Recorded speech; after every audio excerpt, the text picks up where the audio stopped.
Hi, உங்களை சுற்றி எப்போவுமே நெகட்டிவாக பேசிகிட்டே இருக்காங்களா, குறை சொல்லிக்கிட்டே இருக்காங்களா? எனக்கும் அப்படி தான் இருக்காங்க.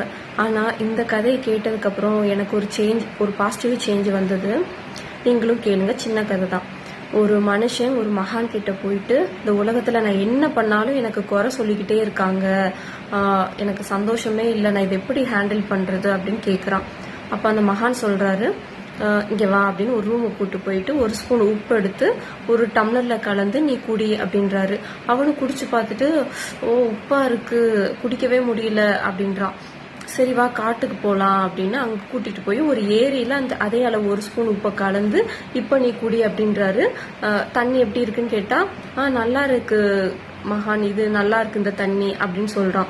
அதே மாதிரி தான் உன் மைண்டு ஒரு கிளாஸ் அளவுக்கு இருந்துச்சுன்னா மற்றவங்க சொல்கிற குறை உன்னை ரொம்ப அஃபெக்ட் பண்ணும்.